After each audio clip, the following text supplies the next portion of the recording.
दोस्तों मैं शुभम आपका ट्रू एग्जाम एकेडमी में स्वागत करता हूं। तो क्लास आपकी नंबर सिस्टम की चल रही है और आज ये दूसरी श्रृंखला है। इससे पहले हमने एक श्रृंखला प्राइम फैक्टर की लाइव पढ़ी थी। चूंकि होली का फेस्टिवल है इसके चलते थोड़ी छुट्टियां हैं, इसलिए ये प्रीमियर क्लास है आपको, है ना। लेकिन क्लासेस नहीं स्टॉप होंगी, कुछ भी नहीं स्टॉप होगा, आपके लिए क्लासेस चलती रहेंगी। और Shubham sir true exam academy पर आपके लिए फिर से आ चुके हैं एक शानदार, बेहतरीन और बहुत जबरदस्त सेशन के साथ। आप में से बहुत कम सारे बच्चे आज जैसी क्लास कभी देखे होंगे। आज बहुत अच्छी क्लास। अच्छा एक बात और, आज तो फैक्टर और डिविजर्स के बारे में आज हम पढ़ ही रहे हैं, लेकिन एक इससे भी अच्छी क्लास कल आएगी, इसी की जो पार्ट 2 आएगी। ये पार्ट 1 है। कल इसी सेक्शन की, इसी टॉपिक की, किसकी, डिविजर्स एंड फैक्टर की मैं क्लास नंबर 2 लेके आऊंगा कल। और वो तो बहुत ऑसम क्लास होगी। वो उसमें क्वेश्चंस, उनमें लेबल, उनमें कंटेंट, क्वालिटी, सब कुछ ताबड़तोड़ देखने को मिलेगा। आज मैं इस क्लास में कॉन्सेप्ट सिखाऊंगा, कुछ बेसिक से टाइप से क्वेश्चंस कराऊंगा और अपनी पूरी क्लास को यहां पे मैं फिनिश करूंगा। ठीक है ना। चलिए स्टार्ट करते हैं सेशन को। एक बार सारे बच्चे जल्दी से क्लास को फटाफट लाइक और शेयर कर दीजिए। सबको बता दीजिए कि ट्रू एग्जाम एकेडमी पे शुभम सर की क्लास नंबर सिस्टम की दूसरी क्लास शुरू हो चुकी है और बहुत ही धमाकेदार ये सेशन होने वाला है। ठीक है, मजा आएगा आज सभी को, बहुत कुछ सीख के जाओगे इस क्लास से, इस बात की मेरी गारंटी है। चलिए मैं सीधे लेके चलता हूं आपको टॉपिक के पास। कल हमने जाना था कि प्राइम फैक्टर्स क्या होते हैं। कल हमने ये जाना था, फैक्टर की श्रृंखला में हमने कल ये जाना था कि प्राइम फैक्टर्स क्या होते हैं। आज हम इनके आगे की बात जानेंगे। प्राइम फैक्टर तो हम समझ गए हैं, आज हम इनके आगे की बात जानेंगे। आगे की बात में सर जी क्या क्या, तो आज जो हमें जानना है वो केवल फैक्टर्स के बारे में जानना है। फैक्टर्स का मतलब होता है गुणनखंड, हिंदी में इसको कहा जाता है गुणनखंड। देखो गणित में ना, मैथ्स में ना दो तरह की चीजें होती हैं बच्चा। गणित में दो तरह की चीजें होती हैं, मैथ्स में दो तरह की चीजें होती हैं। कौन कौन सी? एक होता है फैक्टर, मैं आपको पहले भी बता चुका हूंगा मैथ्स में, और एक होता है मल्टीपल। ठीक है, मल्टीपल। फैक्टर को हिंदी में कहते हैं गुणनखंड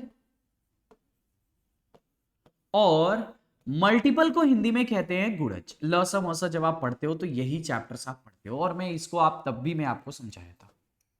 तो ये फैक्टर है, ये गुणनखंड है। अब बात आती है कि होता क्या है सर जी। तो फैक्टर का मतलब होता है, एकदम सीधी एक लाइन वाली बात समझो, जो काट दे। क्या कहेंगे आप? जो काट दे। जो काट दे वो फैक्टर होता है, और जो कट जाए, जो कट जाए, जो कट जाए उसे क्या कहते हैं? मल्टीपल कहते हैं। समझ में आ रहा है? जो काट दे वो फैक्टर होता है, जो कट जाए वो मल्टीपल होता है। ठीक है, चलिए अब बारी आती है आगे। ध्यान से देखिए, बारी आती है आगे कि सर जी जैसे एग्जाम्पल के लिए आप सिखाओ कि कौन मल्टीपल कौन फैक्टर। तो मान लो मैंने एक एग्जाम्पल ले लिया 12। बात समझ में आ रही है? मैंने आपसे एग्जाम्पल ले लिया 12। अब ध्यान से देखो, 12 के हम चाहें तो गुणनखंड भी लिख सकते हैं, और 12 के चाहें तो गुणज भी लिख सकते हैं। गुणनखंड को देसी भाषा में आपने क्या नाम बताया, जल्दी बताओ। आपने गुणनखंड का नाम बताया सर जी जो काट दे। आपने क्या नाम बताया, जल्दी बता दो। तो आपने कहा कि सर जी जो काट दे। अब बताइए 12 को कौन कौन काटेगा? सारे बच्चे मैं आप लोगों से पूछना चाहता हूं, 12 को कौन कौन काटेगा? तो आपने कहा 12 को 1 काट देगा, 12 को 2 काट देगा, 12 को 3 काट देगा, 12 को 4 काट देगा, 12 को 6 काट देगा, और 12 को 12 काट देगा। तो ये इसके फैक्टर्स हैं। जो इनको काट देगा वो इनके फैक्टर्स हैं। 12 का जो फैक्टर होगा वो 12 से बड़ा नहीं हो सकता, हमेशा 12 से छोटा ही रहेगा या 12 के इक्वल रहेगा। बात समझ में? 12 से बड़ा कभी भी नहीं हो सकता। अब बात आती है सर जी कि गुणनखंड के बारे में, गुणज के बारे में बता दो। तो जो गुणज की बात करते हो तो गुणज में आपने क्या बताया? जो कट जाए। 12 से जो कट जाएगा उसको गुणज कहेंगे अपन। तो 12 से कौन कटेगा? 12 कटेगा, 12 दूनी के 24 कटेगा, 12 तिहाई 36 कटेगा, और ऐसी बहुत सारी संख्याएं होंगी जो इनसे कटेंगी, अनंत संख्याएं होंगी जो इनसे कटेंगी। बात समझ में आ रही है? तो गुणनखंड भी आप देख रहे हो, गुणज भी यहां देख रहे हो। बात आती है सर जी कि गुणनखंड गुणज तो हम समझ गए, गुणनखंड का मतलब होता है जो काट दे, गुणज का मतलब होता है जो कट जाए। तो जो 12 को काट देगा, जैसे किसी भी नंबर को जो काट दे वो क्या होता है? गुणनखंड होता है। जो कट जाए वो क्या होता है? वो गुणज होता है। तो जब आप इसकी बात करते हो, यहां से ध्यान से समझो, जब आप इसकी बात करते हो तो ये इसके गुणनखंड है, जबकि गुणजों की संख्या क्या होती है? अनिश्चित होती है, इनकी कोई सीमा नहीं है, अनंत होते हैं। बात समझ में आ रही है? जल्दी बोलो कि हां सर कितने होते हैं? ये अनंत होते हैं। क्या ये बात सबको समझ में आ रही है?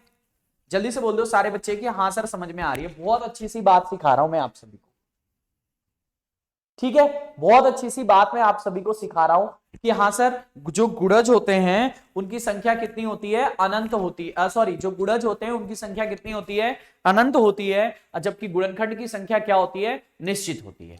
यह बात हमने यहां पे जान ली। अब बारी आती है कि आप देखो ना, गुणनखंडों की संख्या निश्चित है, इसीलिए इस पे सवाल बनते हैं। इनकी संख्या निश्चित है तो इन पे कोई सवाल नहीं बनता। गुणनखंड से हमारे लिए सवाल बनते हैं। अब मैं लेके चलूंगा आपको कॉन्सेप्ट में, नियम में। चलिए, तो हमें जो पढ़ना है वो गुणनखंड पढ़ना है। गुणनखंड का मतलब जो काट दे हमको वो पढ़ना है। तो ये चीज हमको आज पढ़नी है, फैक्टर्स के बारे में। ठीक है, मैं सीधे लेके चलता हूं आपको नियम। अब हम तो जान गए सर जी फैक्टर होता क्या है, बात समझ में। अब हमें एक और बात जाननी है कि उस पे क्वेश्चंस क्या क्या पूछे जाते हैं। देखिए, जैसे मान लीजिए कि मैंने आपके सामने एक नंबर रख दिया 48। अब 48 के गुणनखंड बताइए, 48 के गुणनखंड कौन कौन से होंगे? तो 48 के गुणनखंड 1 होगा, 2 होगा, 3 होगा, 4 होगा, 6 होगा, 8 होगा, 12 होगा, 16 होगा, 24 होगा और 48 होगा। ये इसके गुणनखंड। सारे गुणनखंड हमने यहां पे लिख दिए 48 के। पूछा क्या जाता है इनसे सवाल? तो पहला क्वेश्चन जो आपसे यहां से पूछा जाता है वो पूछा जाता है गुणनखंडों, सभी गुणनखंडों का, ध्यान से देखो, सभी गुणनखंडों का। इसके बहुत अच्छे अच्छे सवाल में लेके आया हूं आप सभी के लिए। सभी गुणनखंडों का की संख्या, सभी गुणनखंडों की संख्या आपसे पूछ लिया जाता है कि सभी गुणनखंडों की संख्या क्या होगी। तो अगर आपको इसमें सभी गुणनखंडों की संख्या निकालनी है, पहला सवाल। दूसरा सवाल, सभी सम गुणनखंडों की संख्या,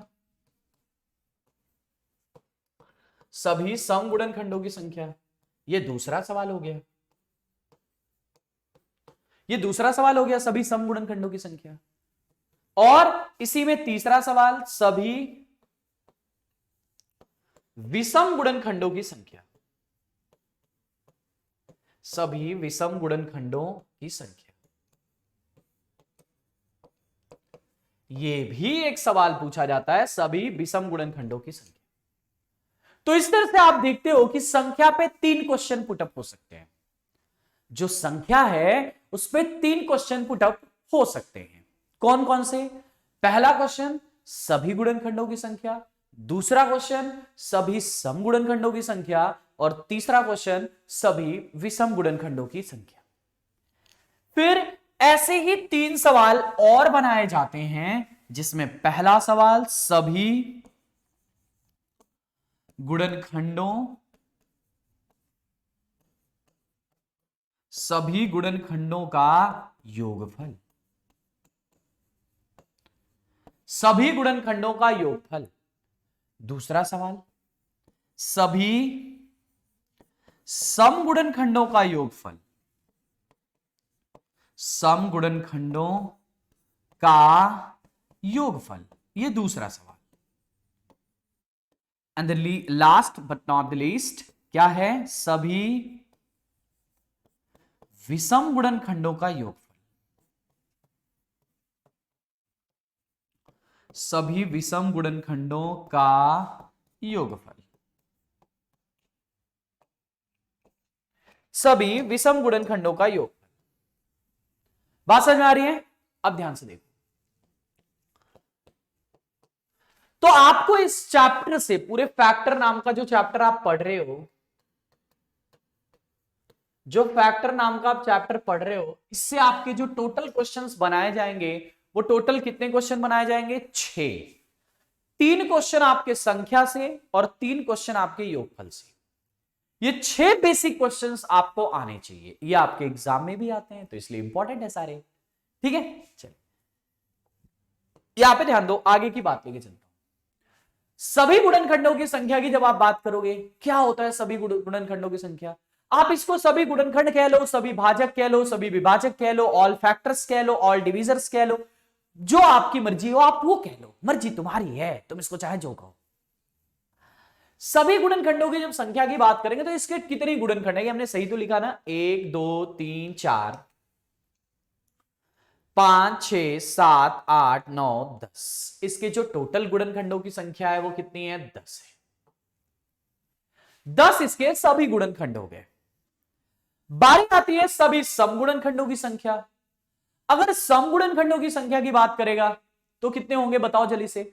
समगुणनखंडों की संख्या की बात करेगा तो समगुणनखंड कितने होंगे? तो आपने कहा कि सर जी अगर समगुणनखंड की बात करेगा तो 1 2 3 4 5 6 7 और 8। तो समगुणनखंडों की संख्या 8 हो गई। सभी विषम गुणनखंडों की संख्या की बात कर रहे हैं।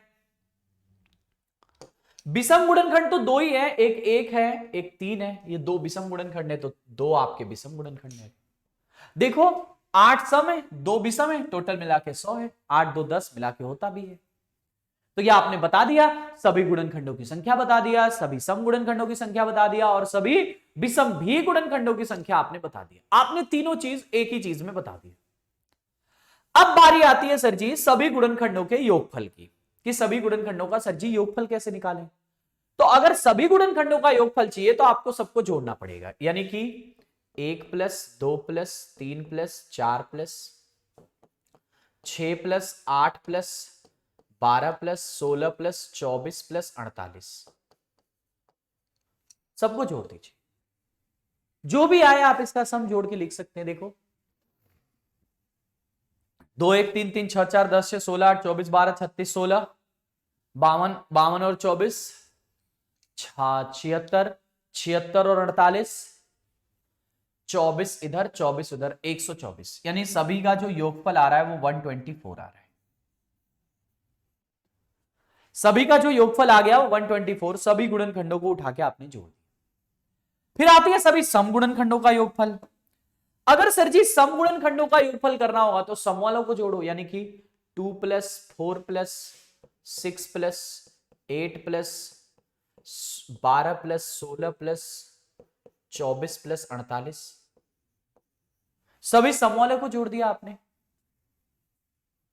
ठीक है, तो जोड़ते हैं। 48 24 72 16 88, 88 और 12 100, 8 6 14, 14 और 6 14 6 22, ना 14 6 120। तो टोटल सम गुणनखंडों का जो योग आ रहा है वो 120 आ रहा है। जो सम गुणनखंडों का योगफल आ रहा है वो 120 आ रहा है।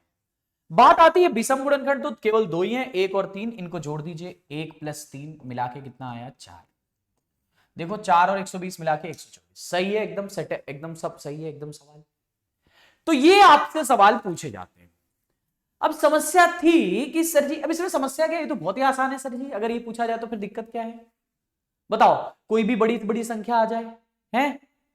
बताओ, कोई से बड़ी संख्या आ जाए, मतलब कोई भी संख्या आ जाए, ऐसे गुणनखंड निकालो और आसानी से निकालो। लेकिन जब समस्या है कि जब कोई बड़ी संख्या आ जाए, संख्या जब बड़ी हो तो तुम क्या कहोगे? जल्दी बताओ, तब कैसे निकालोगे इनके सभी गुणनखंड? यानी संख्या जब बड़ी हो, संख्या हो गई बड़ी, तो कैसे करोगे काम? फिर नहीं हो पाएगा इससे। 720 अगर हुआ, बताओ 720 अगर हुआ तो 720 के आप बात करते हो कि 720 को कौन कौन सी संख्या से कटेगी, अरे बाप रे 136 से कटेगा कि नहीं, 140 से कटेगा कि नहीं, 148 से कटेगा कि नहीं, 152 से कटेगा, मतलब कैसे गुणनखंड, how can you find the factors, you can't find it, you can't find it this type of factors of 720।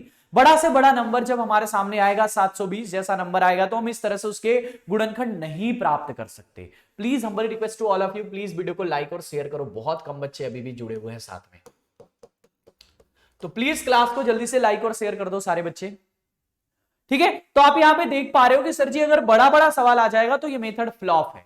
फिर इसके लिए मेथड क्या है जो हमको पढ़ना है, मैं चल रहा हूं स्टार्ट करने वो मेथड जो हमें पढ़ना है। चलिए, जैसे 48 ही है तो 48 को विद एग्जांपल करके दिखाता हूं। 48 में आपको करना क्या है, सबसे पहले आप इसका प्राइम फैक्टर कर लिए जो कल आप कर रहे थे। कल जो मैंने आपको सिखाया था 48 को प्राइम फैक्टर के रूप में लिखना, तो प्राइम फैक्टर क्या लिखोगे, 16 या 48 तो 2 की पावर 4 गुणे 3 की पावर 1, ये आपने प्राइम फैक्टर कर दिया। जिसको नहीं आता वो चाहे तो ऐसे कर सकता है 48 फलाना ढिमकाना लिख के, ठीक है। चलिए, अब इसमें पहला जो सवाल आपसे पूछा जाएगा, पहले मैं 3 सवाल संख्या के दिखाता हूं। सभी गुणनखंडों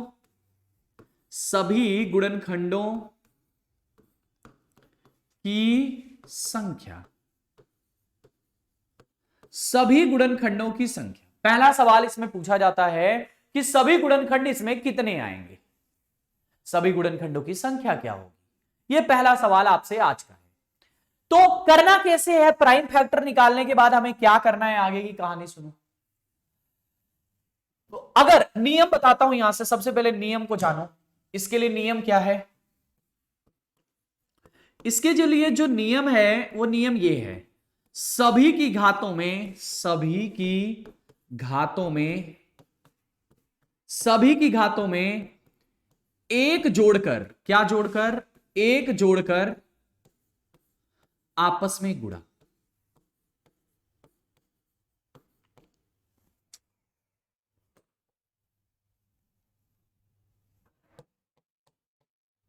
आपस में गुणा, सभी की घातों में एक जोड़कर आपस में गुणा, ये इसका हो गया नियम।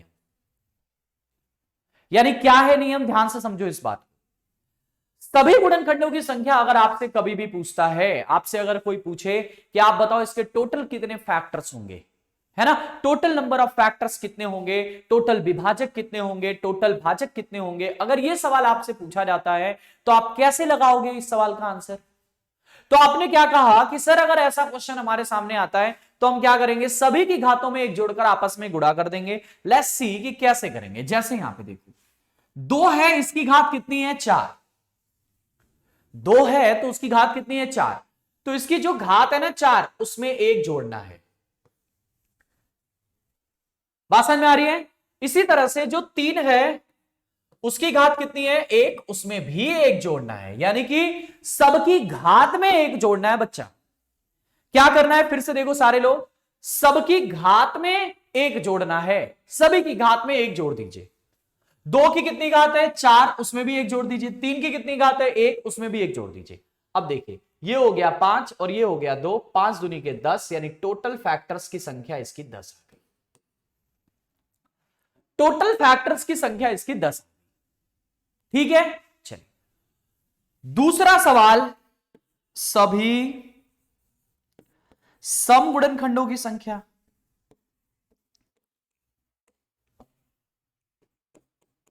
सभी सम गुणनखंडों की संख्या। अगर आपको सम गुणनखंडों की संख्या पूछेगा तब क्या करोगे, सम गुणनखंडों की संख्या। मान लो सर जी आपसे पूछ दिया कि सभी सम गुणनखंडों की संख्या कितनी होगी, है ना, आपसे पूछ दिया कि इसके इवन फैक्टर्स कितने होंगे। चलिए तो इवन फैक्टर्स की बात कर लेते हैं अपन। इवन फैक्टर्स के लिए फिर से वही कहानी कि सर जी जो नियम है पहले वो तो जान लो। रूल क्या है इसके लिए, अगर आपसे इवन फैक्टर पूछेगा तो रूल क्या है, ध्यान से देखो रूल क्या है। रूल जब आप इसके रूल की बात करते हो जब आप इसके रूल की बात करते हो तो आपको क्या करना है, नियम 2 की घात में, 2 की घात में, जो 2 की घात है ना उसमें 2 की घात में 1 नहीं जोड़ना है। यह है इसका नियम। 2 की घात में 1 नहीं जोड़ना है, बाकी एज इट इज नियम लगाना है। As it is, as it is नियम बाकी आपको लगाना है। मतलब 2 की घात में 1 नहीं जोड़ना है, बाकी एज इट इज रहेगा। यह आपके सम गुणनखंडों की संख्या का नियम है। अगर आपको टोटल इवन फैक्टर्स चाहिए कि कितने इसके इवन फैक्टर्स हैं, अगर इवन फैक्टर्स की बात करेगा तो ये इसके लिए नियम है, यानी इवन फैक्टर में ये नियम आपको लगाने हैं। ठीक है, देखो इवन फैक्टर में जब ये नियम लगाने हैं, मैं आपसे बात करता हूं तो यहां से बताओ 2 की कितनी, आपने क्या कहा सर जी, जो 2 की घात है ना, जो 2 की घात है, 2 की घात कितनी, 4। 2 की घात में 1 नहीं जोड़ना, 2 की घात में 2 की घात 4 है ना, उसको 4 ही रहने दो। बाकी एज इट इज का मतलब है बाकी जो ऊपर वाली बात है, सभी की घातों में 1 जोड़कर आपस में गुणा, बाकी एज इट इज करना। बस 2 की घात में 1 नहीं जोड़ना, बाकी सबकी घात में 1 जोड़कर आपस में गुणा करना है। तो बाकी भैया 3 की घात कितनी है, 1, तो इसमें तो 1 जोड़ना पड़ेगा, यानी 4 गुणे 2 कितना हो जाएगा, 8 इस क्वेश्चन का राइट आंसर है। इसके जो सम गुणनखंडों की संख्या है वो 8 आ जाएगी, जो सम गुणनखंडों की संख्या है वो 8 आ जाएगी इस सवाल में। ठीक है, बारी आती है थर्ड, सभी विषम गुणनखंडों की संख्या। ठीक है, सभी विषम गुणनखंडों की संख्या भी अपन निकाल लेते हैं, सभी विषम गुणनखंडों की संख्या। अब यार सभी विषम गुणनखंडों की संख्या कैसे निकालें, तो देखो आप एक तरीका यह भी लगा सकते हो कि टोटल आपको मिल गया 10 है, सम आपका 8 है, तो जो विषम होगा वो 2 होगा। आप इससे भी लगा सकते हो, इस नियम से भी। बात समझ में आ रही ना, नियम कोई भी लग सकता है, तो आप इस नियम से भी लगा सकते हो, सभी विषम गुणनखंडों की संख्या। अब बारी आती है कि सर जी सभी विषम गुणनखंडों की संख्या आएगी कितनी, तो सबसे पहले फिर वही कहानी कि नियम, अगर मान लो सर जी हमसे केवल सवाल में यही पूछा गया हो तब तो दिक्कत हो जाएगी। अगर मान लो टोटल निकाल लें, सम निकाल लें, फिर तो इवन निकाल सकते हैं इजीली। लेकिन मान लो किसी सवाल में हमसे डायरेक्ट यही पूछा जाए कि 48 के विषम गुणनखंडों की संख्या बताओ, तो पहले हम टोटल निकालें, फिर सम निकालें, तब विषम बताएं। नहीं, डायरेक्ट नियम भी लगा सकते हैं, डायरेक्ट भी कर सकते हैं। कैसे, लेट्स सी हियर। आपको क्या करना है, जो 2 है ना, 2 को भूल जाओ। क्या करो, 2 को जल्दी से भूल जाओ, 2 को भूल जाओ, मतलब सोचो कि 2 दिया ही नहीं है, 2 को भूल जाओ और बाकी को एज इट इज लिखना है, बाकी एज इट इज, जैसे है वैसा ही बाकी। बात समझ में आ रही? तो ये आपका नियम हो गया। जब भी कभी आपसे बोलेगा आप सब विषम गुणनखंडों की संख्या बताइए, 2 को भूल जाओ, बाकी एज इट इज। कैसे, वो मैं करके दिखाता हूं, वो मैं करके दिखाता हूं कैसे। ध्यान से देखो, आपसे बोला है विषम गुणनखंडों की संख्या बताइए, तो विषम गुणनखंड यहां पे देखो, 2 को भूल जाओ, सवाल में दिया ही नहीं है 2, ऐसा तुम मान लो, 2 मान लो सवाल में तुम्हारे दिया ही नहीं है, 2 नहीं दिया, 2 नहीं दिख रहा तुम्हें, तो और एज इट इज का मतलब क्या हुआ, सभी की घातों में 1 जोड़कर आपस में गुणा, मतलब सबकी घात में 1 जोड़ दीजिए। तो 3 बचा है, 3 की घात में 1 जोड़ना है, 3 की घात 1 है, उसमें 1 जोड़ दीजिए, तो इसका आंसर कितना हो जाएगा, 2 इस क्वेश्चन का राइट आंसर है। 2 इस सवाल का क्या है, सही उत्तर है। इस चीज का स्क्रीनशॉट ले लो, सभी फैक्टर्स, सभी इवन फैक्टर्स, सभी ऑड फैक्टर्स, तीनों का नियम, तीनों विथ एग्जांपल आपके सामने लिखा हुआ है। बात समझ में आ रही सबको? सारे लोग बताओ, सबको समझ में आ रही ना? बहुत धमाकेदार होती है हमारी क्लास भाई, पूरा निचोड़ के रख देता हूं तुम्हारे सामने, ठीक है ना? चलिए, ये सबको समझ में आया? देखिए, अगर आपसे सभी गुणनखंडों की संख्या बोलेगा तो नियम क्या है, अपने साथ, अपने मन में, मेरे साथ, अपने जहां भी आप देख रहे हो मोबाइल में, बोलो मेरे साथ, आप वहीं पे बोलो, आप बोलो कि नियम क्या है। लोग कहेंगे बड़बड़ा रहा है, ऐसे लोगों को लोग कहते ही हैं, कहने दो, बट तुम बोलो, मुंह से प्रोनाउंस करो ये चीज को, ठीक है ना? आप क्या कहोगे, सभी की घातों में 1 जोड़कर आपस में गुणा, ये हो गया सभी गुणनखंडों की संख्या। सम गुणनखंडों की संख्या, 2 की घात में 1 जोड़ना है, 2 की घात में 1 नहीं जोड़ना है, बाकी एज इट इज करना है। और विषम गुणनखंडों की संख्या में 2 को भूल जाओ। मान लो 2 दिया ही नहीं है, 2 के साथ कुछ नहीं करना है, विषम पूछेगा तो, और बाकी एज इट इज करना है। बोलो सबको समझ में आ रही है क्या मेरी बातें? सारे बच्चे एक बार मेरे साथ बता दो कि हां सर समझ में आ रहा है, बहुत ही आसान चल रहा है, एकदम सिंपल है, कुछ नहीं है इसमें। अच्छा, इस तीनों नियम को अपने ध्यान में बिठा लो। पहला नियम, सभी गुणनखंडों की संख्या सबकी घात में 1 जोड़कर आपस में गुणा। विषम गुणनखंडों की संख्या विषम विषम विषम विषम 2 को भूल जाओ। और तीसरा, सम गुणनखंडों की संख्या 2 की घात में 1 नहीं जोड़ना, बाकी एज इट इज। ये तीनों सवाल जो थे वो संख्या से थे। मैं एक और सवाल आपको देता हूं, आप उनको लगाने की कोशिश करिए। जैसे मान लीजिए आपके सामने मैंने एक नंबर दे दिया है कि 240, और इसका आपको वही चीज बताना है। वही चीज मतलब क्या? सभी गुणनखंडों की संख्या, सभी सम गुणनखंडों की संख्या, सभी विषम गुणनखंडों की संख्या, तीनों चीज इसमें बतानी है। यानी कि आपको इसमें पहला सवाल बताना है number of all factors, number of all factors, पहला सवाल। ठीक है बच्चा। दूसरा सवाल इसमें बताना है number of all even factors. ठीक है, दूसरा सवाल आपको यह बताना है number of all even factors. And the third one क्या बताना है? Number of all odd factors, ये भी आपको बताना है। तो ये 3 सवाल हैं आपके सामने। ठीक है, चलिए बताइए इन तीनों सवालों का आंसर। फटाफट सारे लोग आंसर करिए, 1 2 3 का आंसर करिए, या क्रम से आंसर कर दीजिए जल्दी से।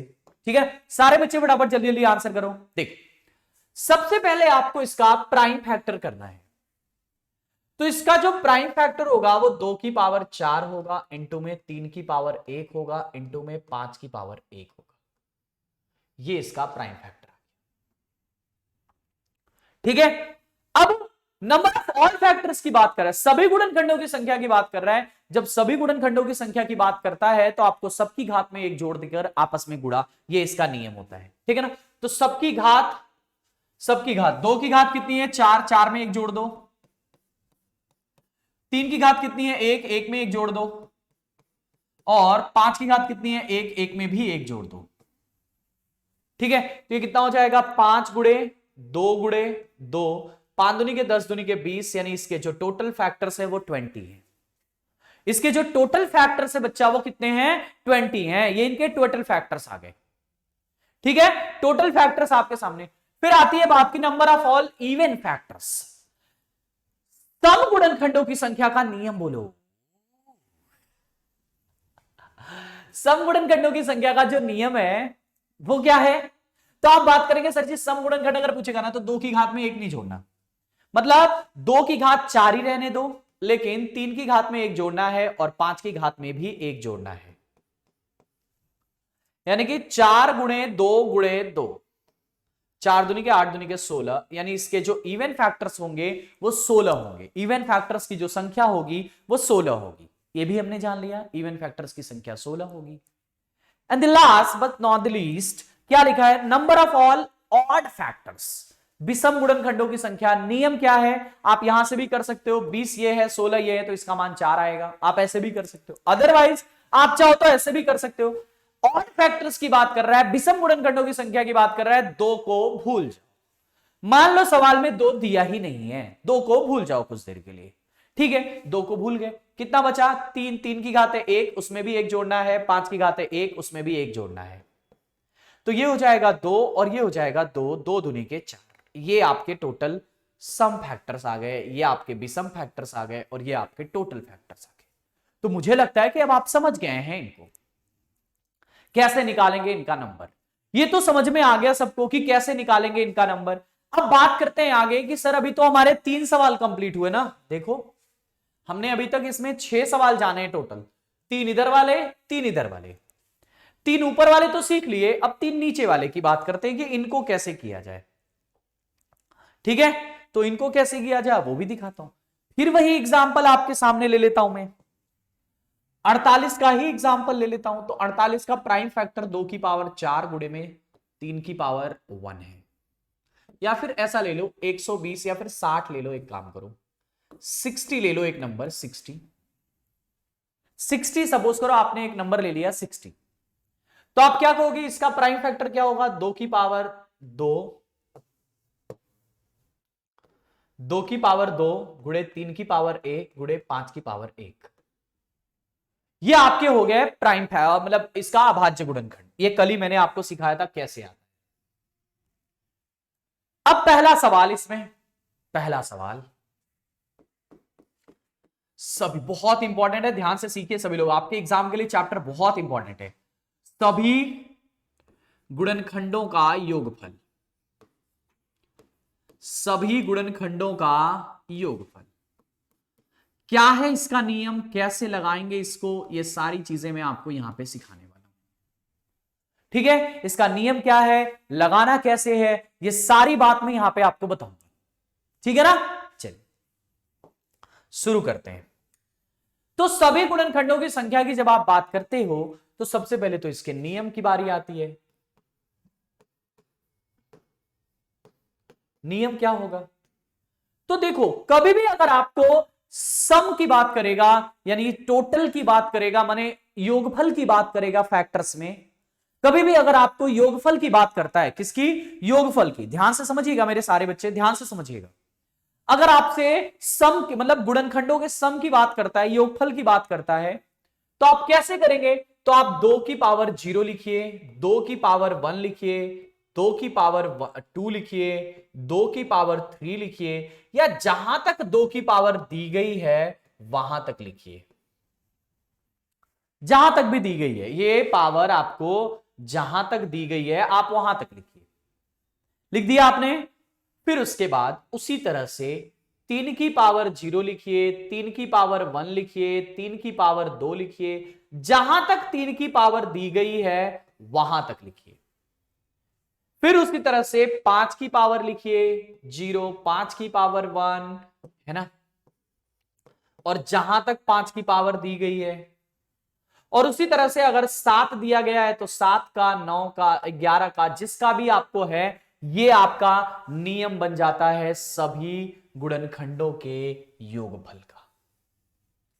ये एक पैटर्न फॉलो अप करना हो। अच्छा, ये पैटर्न हम लिखते कैसे हैं? देखो, ये पैटर्न हमारा आता कहां से है ना, ये पैटर्न यहीं से आता है। जैसे देखो 60 है ना, तो 60 के जब आप गुणनखंड लिखते हो तो कौन कौन से गुणनखंड है? 60 को 1 काट देगा, 2 काट देगा, 3 काट देगा, 4 काट देगा, 5 काट देगा, 6 काट देगा, 10 काट देगा, 15 काट देगा, 30 काट देगा और 60 काट देगा।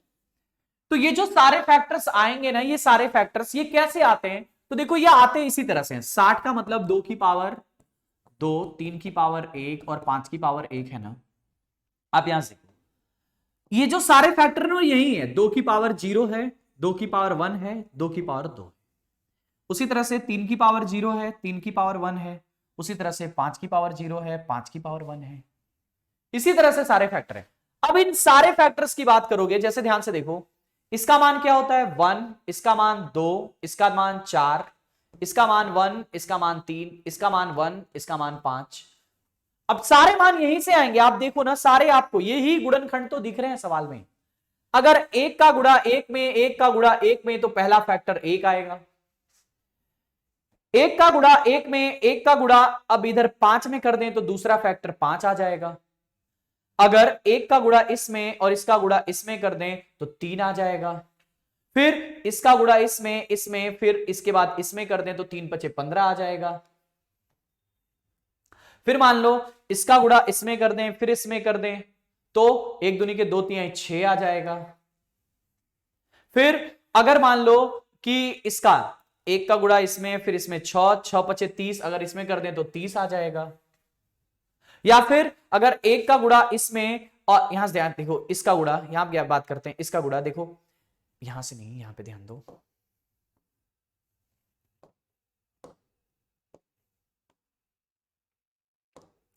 चलिए इसका गुणा की बात करते हैं। तो इसका गुणा जब इसमें देखो, एक तो 4 आ जाएगा, पहला फैक्टर 4। फिर बात आती है इसका 4 तिहाई 12, 12 भी आ जाएगा। 12 नहीं लिखा क्या? अरे 12 भी है इसका फैक्टर, 12 भी है। फिर बात आती है कि 4 पचे 20, 20 भी है इसका फैक्टर, 20 भी नहीं लिखा, 20। 20 भी इसका फैक्टर है। फिर 4 3 12 25 60, 60 भी इसका फैक्टर है, ये भी इसके फैक्टर है। फिर यहां से देखो, इस 2 का गुणा सीधे इसमें कर दो 10 में, तो 5 दूनी के 10 आ जाएगा, ये भी आ जाएगा। एक तो 2 स्वयं भी एक फैक्टर है, 2 भी एक फैक्टर। तो आप इस तरह से सारे फैक्टर्स इसको आपको यहीं से देखने को मिलेंगे। ऐसा नहीं कि कोई नया फैक्टर है, सब फैक्टर आपको यहीं देखने को मिलते हैं। यही फैक्टर्स का नियम होता है और इसी को हम यहां पे अप्लाई भी कर रहे हैं। तो होप कर रहा हूं कि मेरी बातें आपको समझ में आ रही होंगी। ठीक है ना, मेरी बातें आपको समझ में आ रही, इसीलिए ये नियम मैंने यहां पे लिखा है कि गुणा ही करते हैं फैक्टर्स के लिए और उनका योग निकाल देते हैं, इसलिए बीच में प्लस है और इधर गुणा है। समझ में आ रहा सबको? चलिए, अब बारी आती है कि सर जी आगे की चीजें कैसे निकालें। जैसे मान लो हमको इस सवाल का आंसर बताना है, तो ये इसका नियम बन गया। अब इस सवाल का आंसर भी बता देते हैं। तो जैसे 2 की पावर 0 से लिखना शुरू करेंगे, 0 प्लस 2 की पावर 1 प्लस 2 की पावर 2 की पावर 0 से लिखना शुरू करेंगे, 2 की पावर 1, 2 की पावर 2, ये 2 का हो गया। इसी तरह से 3 का, 3 की पावर 0, 3 की पावर 1, इसी तरह से 4 का, 5 का, 5 की पावर 0, 5 की पावर 1, 1 तक ही है तो बस 1 तक ही। अब आपको तो यहां पे पता ही होगा, देखिए ये 1 हो गया, ये 2 हो गया, ये 4 हो गया, ठीक है, ये 1 हो गया, ये 3 हो गया, और ये 1 हो गया और ये 5 हो गया। किसी भी संख्या की पावर में अगर 0 लगाओ तो उसका मान 1 होता है, ठीक है ना। तो अब ये देखो कितना हो जाएगा, 4 2 6 7 गुड़े 4 गुड़े 6, 24 सत्ते 168, यानी इसके सभी गुणनखंडों का योगफल जो आएगा, सभी गुणनखंडों का जो योगफल आएगा वो कितना आएगा, 168 आएगा। इसके सभी गुणनखंडों का योगफल आएगा। ये इसका आपने नियम लगा दिया। अब आगे बढ़ते हैं, इसके बाद आगे बढ़ते हैं दूसरा सवाल, सभी समगुणनखंडों का योगफल। अगर मान लो आपसे सर जी समगुणनखंड पूछ दे, सभी समगुणनखंडों का योगफल, ठीक है ना, सभी समगुणनखंडों का योगफल। समगुणनखंडों का योगफल कैसे निकालेंगे, कैसे लगाएंगे? ध्यान से देखो सारे बच्चे कि समगुणनखंडों का योगफल कैसे लगाना है, कैसे हल करेंगे, क्या करेंगे, ठीक है ना। तो जब आप बात करते हो समगुणनखंडों के योगफल की, तो समगुणनखंडों का योगफल कैसे लगाएंगे और क्या करेंगे, ये दोनों बातें आपको मैं बता रहा हूं। पहले तो नियम जान लो, वही कहानी है कि सर जी पहले नियम। जब आप नियम की बात करते हो, जब आप इसमें नियम की बात करते हो, तो नियम क्या है? नियम है, यहां पे जानो, 2 की घात 0 नहीं लिखा जाता है। 2 की घात 0 नहीं लिखा जाता है। मतलब अगर आपसे, और बाकी एज इट इज, बाकी जैसे ऊपर था, बाकी एज इट इज। ये नियम और कॉन्सेप्ट जिनको समझ में आएगा वही सवाल आगे के लगा पाएंगे, अदरवाइज नहीं लगा पाएंगे। 2 की पावर 0 नहीं लिखा जाता है, बाकी एज इट इज ऊपर वाले जैसा। चलिए सवाल को लगाते हैं जैसा ऊपर वाला। जैसे देखो, अगर सभी गुणनखंडों की संख्या की बात करता है, सभी सम गुणनखंडों का योगफल की बात करता है, तो ये 2 की पावर 2 है ना, तो 2 की पावर 1 से शुरू करो, 0 नहीं लिखना। लेकिन 3 की पावर 0 लिखना है, सबका 0 लिखना है, खाली की 2 की पावर 0 नहीं लिखना है, बाकी सबका लिखना है। बस 2 की पावर 0 नहीं लिखना है, बाकी सबका लिखना है, ठीक है बच्चा। अभी देखो कितना हो जाएगा, 2 प्लस 4 और ये 1 प्लस 3 और ये 1 प्लस 6, यानी कितना आ गया देखो, 6 गुड़े 4 गुड़े 6, 6 छवाक 36 चौका 144। तो आपके जो सभी समगुणनखंडों का योगफल आएगा वो 144 आएगा, 60 का। किसका? 60 का 144 आ जाएगा, सभी समगुणनखंडों का योगफल। आई होप कि आपको मेरी बातें समझ में भी आ रही हैं और आपको समझ में अच्छा भी लग रहा है, ठीक है ना। तो ये 144 इसके सभी समगुणनखंडों का योगफल आ गया। चलिए नेक्स्ट, सभी विषम गुणनखंडों का योगफल। विषम गुणनखंडों का योगफल।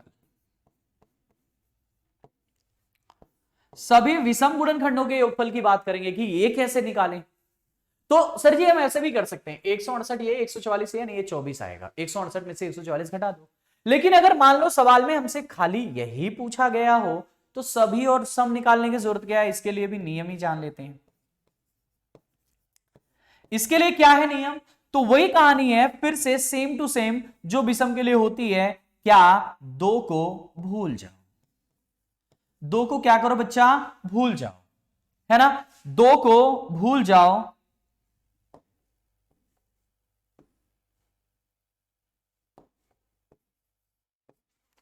और बाकी एज इट इज, बाकी एज इट इज ही रहने वाला है। 2 को भूल जाओ, बाकी सब कुछ में कोई बदलाव नहीं, बस 2 को भूलना है आपको। समझ में आ रहा है, बस 2 को भूल जाओ और बाकी एज इट इज की कहानी। यानी कि अगर सभी विषम गुणनखंडों का योगफल चाहिए तो आप 2 को देखो ही मत कि सवाल में 2 दिया है, हटाओ 2 को हटाओ, 2 गायब, 2 को देखना ही नहीं है आपको, देखना ही नहीं है 2 को। तो 3 की घात से शुरू करना है, 0 3 की घात 1, 5 की घात 0 5 की घात 1, ये 1 और 3 हो जाएगा, ये 1 और 5 हो जाएगा, तो ये 4 हो जाएगा, ये 6 हो जाएगा, 4 6 24, इसका आंसर आ जाएगा। तो आप देखो आप सभी विषम गुणनखंडों का भी योगफल निकाल लिए। तो ये आपको योगफल की श्रृंखला है जो आपको ध्यान में रखनी है। बात समझ में आ रही, तो 3 3 6 सवाल आपको, ये पूरे के 6 सवाल, इनका भी स्क्रीनशॉट लेके रख लो। वेलकम, क्लास नहीं है क्या आज आपकी, कल तो रिकॉर्ड किए थे ना क्लास, क्या हो इतना आज भी जा रहे हैं क्या?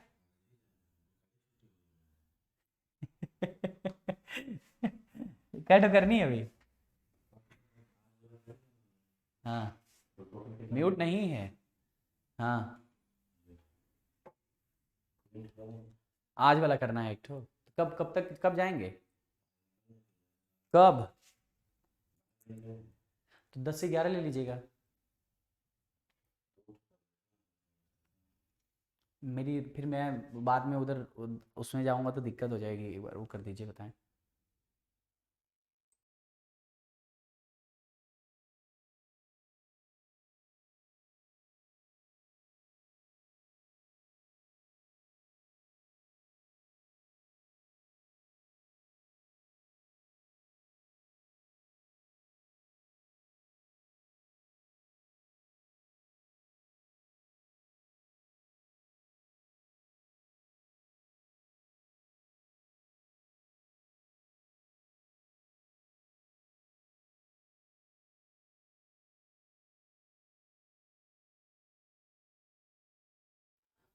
चलो ठीक है भाई, तो आप इसका भी स्क्रीनशॉट ले लो, आपको समझ में आ जाएगा, ठीक है ना। तो आपने देखा कि यहां पे हमने टोटल 6 क्वेश्चंस देखे हैं, कौन कौन से, देखो ये 6 सवाल जो आपको यहां पे दिख रहे थे वो 6 सवाल मैं आपको समझा चुका। कैसे, 3 आपके संख्या वाले सवाल, इसके लिए क्या है नियम, अगर सभी गुणनखंडों का योगफल, सभी गुणनखंडों की संख्या पूछेगा, सबकी घात में 1 जोड़कर आपस में गुणा।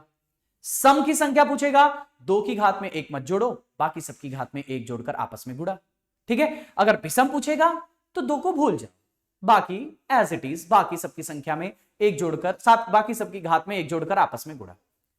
लेट्स सी, तो योगफल के लिए क्या करना है, योगफल के लिए हमको नियम अप्लाई करना है। यहां पे मैं आपको थोड़ा सा दिखा देता हूं तो आपको समझ में भी आएगा। योगफल के लिए जो हमारा नियम है, ध्यान से देखो सारे बच्चे, योगफल के लिए जो नियम है, आपको क्या करना है, सभी गुणनखंडों का योगफल 0 से शुरू करना है, जो भी पावर दी है मैक्सिमम पावर तक जाइए, फिर 3 का भी मैक्सिमम, इसी तरह से। सम में क्या करना है, सम में 2 को देखो, मतलब 2 में 1 नहीं, मतलब 2 की पावर 0 नहीं लिखना। अगर सम गुणनखंडों का योगफल पूछेगा तो 2 की घात 0 नहीं लिखना है, और अगर विषम गुणनखंडों की योगफल पूछेगा तो 2 को भूल जाओ, 2 को देखना ही नहीं है। बस ये 6 सवाल के 6 नियम जहन में है, तो यहां पे सवाल शुरू होंगे। अब बहुत बढ़िया बढ़िया क्वेश्चंस हैं, ये सारे सवाल आपके लिए, मैं एक भी नहीं बताने वाला हूं, मैं एक भी सवाल नहीं बताने वाला हूं, बस मैं इसका पीडीएफ आपको दे दूंगा अपने ट्रू एग्जाम एकेडमी और अपने टेलीग्राम पे। आपको पता है मेरे क्लास की पीडीएफ मेरे शुभम सिंह मैथ्स के टेलीग्राम चैनल पे मिल जाती है। ये टेलीग्राम चैनल है शुभम सिंह मैथ्स, यहां पे आपको इस क्लास की पीडीएफ मिल जाएगी। सवाल देखिए, मैं दिखा देता हूं आप सभी को। 60 के समगुणनखंडों की संख्या, 180 के सभी भाजकों का योग, 140 के समभाजकों का योग, ये सारे सवाल ऐसे ही हैं कि कोई भी इस सवाल में ऐसा नहीं है जो मुझे बताने लायक है, ठीक है ना। ये सारे सवाल आपके लिए हैं, एक भी सवाल मैं बताने वाला नहीं हूं, मैंने नियम आपको समझा दिया, अब आपको करना आपकी जिम्मेदारी है, ठीक है ना। आप सारे सवाल लगा लेंगे आई होप, और प्लीज टेलीग्राम में विजिट कीजिए और पीडीएफ को लगाइए, पीडीएफ को सॉल्व करिए और सारे सवालों के आंसर सहित मैं पीडीएफ डाल दूंगा, आपको पीडीएफ मिल जाएगी, ठीक है ना। और वीडियो अगर अच्छी लग रही थी तो आज के सेशन, अब सुनो फैक्टर्स की आज जो हमने क्लास देखी है, ध्यान दो, वो अभी हमने पार्ट 1 देखा। पार्ट 1 तो यार ट्रेलर होता है, इसमें तो कुछ था ही नहीं, इसमें तो बस नियम कानून कॉन्सेप्ट बताया, कहानी खत्म।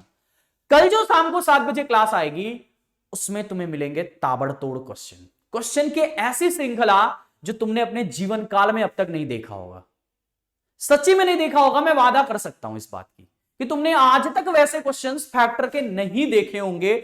ऐसी क्लास कल शाम को 7 बजे आएगी, तो आप मेरे साथ जुड़े रहिएगा कल शाम को 7 बजे फैक्टर की दूसरी बहुत धमाकेदार सीरीज के लिए। आज तो केवल मैंने आपको समझाया कि फैक्टर्स होते क्या हैं, लगते कैसे हैं, नियम क्या है इनका, बस इतनी सी बात, बेसिक सी बात, बेसिक सी जानकारी।